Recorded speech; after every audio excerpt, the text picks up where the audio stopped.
Mock drill के दौरान पूरे देश में सायरन बजेंगे तो आपको क्या करना है वो आप जान लीजिए जल्दी से। तो देखिए 7 मई वो तारीख और कैसे आपको इमरजेंसी किट तैयार रखना है। यानी आपकी जितनी भी जरूरत की चीजें हैं आपको एक बैग में रख लेनी है। उसमें फ्लैश लाइट भी हो सकती है, उसमें दवाइयां भी हो सकती है। अपना फोन, अपना पावर बैंक चार्ज कर लें रात में ही, और आज रात में ही कर लें।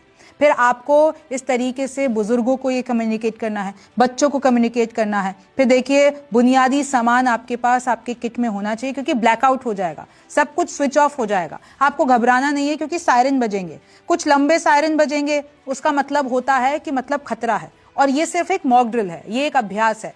अगर छोटा सायरन बजता है तो मतलब सब कुछ क्लियर है। फिर आप देखिए कैसे आपको एक सुरक्षित क्षेत्र अपने घर में ढूंढना पड़ेगा, जहां पर जाकर आप छुप सके।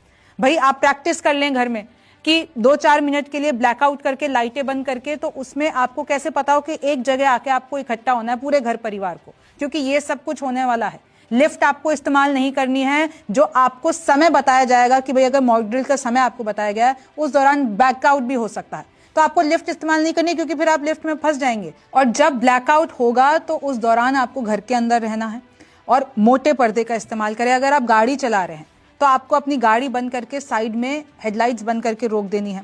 ये अपने पालतू जानवर, बच्चे, बुजुर्ग, इन सबको सुरक्षित रखना है इनको।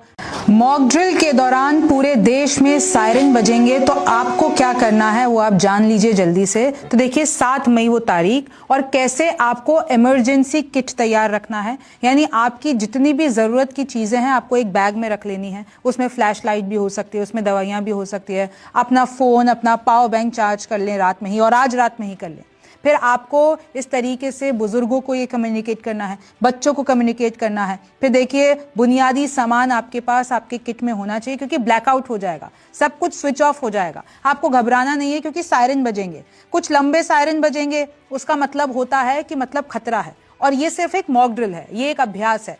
अगर छोटा सायरन बजता है तो मतलब सब कुछ क्लियर है। फिर आप देखिए कैसे आपको एक सुरक्षित